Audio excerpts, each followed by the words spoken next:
ఆంధ్రప్రదేశ్ ప్రజల దశాబ్దాల కల ఉత్తరాంధ్ర ముఖ చిత్రాన్ని మార్చేసే చారిత్రాత్మక ఘట్టం ఆవిష్కృతమైంది.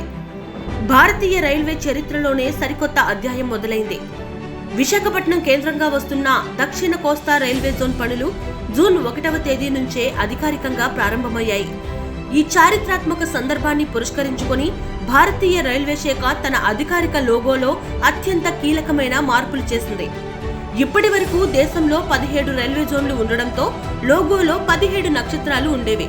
ఇప్పుడు విశాఖ కేంద్రంగా వస్తున్న దక్షిణ కోస్తా రైల్వే దేశంలోనే 18వ జోన్గా అవతరించడంతో లోగోలో 18వ నక్షత్రాన్ని చేరుస్తూ సరికొత్త రూపునిచ్చారు. 2010లో కోల్కతా మెట్రోను 17వ జోన్గా మార్చిన దాదాపు 15 ఏళ్ల తరువాత మళ్లీ ఇన్నాళ్లకు రైల్వే లోగో మారడం విశేషం.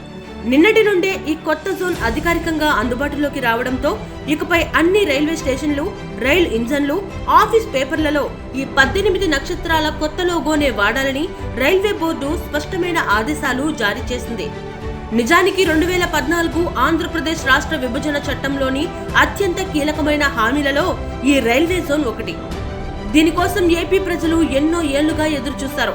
విశాఖపట్నం మెయిన్ ఆఫీస్ గా పనిచేసే ఈ జోన్ పరిధిలోకి విజయవాడ, గుంటూరు, గుంతకల్ డివిజన్లు వస్తున్నాయి. వ్యాపార, రవాణా పరంగా అత్యంత కీలకమైన ఈ ప్రాంతం వల్ల దేశంలోనే అత్యధిక ఆదాయం ఆర్జించే టాప్ రైల్వే జోన్లలో ఒకటిగా ఇది నిలవబోతోంది. ఇదివరకు ఏపీలోని రైల్వే లైన్లన్నీ సికింద్రాబాద్ కేంద్రంగా ఉండే దక్షిణ మధ్య రైల్వే పరిధిలో ఉండేవి. కానీ ఇప్పుడు అవన్నీ సొంత రాష్ట్రం పరిధిలోకి రావడం ఏపీకి దక్కిన అతిపెద్ద విజయం. ఇక పరిపాలనా సౌలభ్యం కోసం చాలా పాతదైన వాల్తేరు డివిజన్ ను విడదీసి ఒడిశాలోని రాయగడ కేంద్రంగా కొత్త డివిజన్ ను తెస్తున్నారు. అయితే వాల్తేరు డివిజన్ ను పూర్తిగా రద్దు చేయవద్దని ఏపీ సీఎం చంద్రబాబు నాయుడు, కేంద్ర మంత్రి కింజరాపు రామ్మోహన్ నాయుడు గట్టిగా కోరడంతో ప్రయాణికుల అవసరాల కోసం కేంద్రం కీలక నిర్ణయం తీసుకుంది.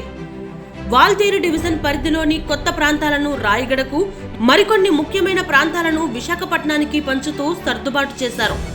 ఎక్కువ ఆదాయం వచ్చే కిరండూల్ లైన్ ఒడిశా వైపు వెళ్లినప్పటికీ ఏపీ ప్రయాణికులకు ఎలాంటి ఇబ్బందులు లేకుండా ఈ మార్పులు చేశారు. ఇప్పటికే విశాఖలో జోనల్ ఆఫీస్ బిల్డింగ్ నిర్మాణానికి కేంద్ర ప్రభుత్వం నిధులు ఇవ్వడంతో పనులు శరవేగంగా దూసుకుపోతున్నాయి. ఏదేమైనా నిన్నటి నుండి ఏపీకి కొత్త రైల్వే జోన్ అధికారికంగా ప్రారంభం కావడం, లోగోలో సైతం మార్పులు రావడం రాష్ట్ర అభివృద్ధిలో ఒక మైలురాయిగా నిలిచిపోనుంది.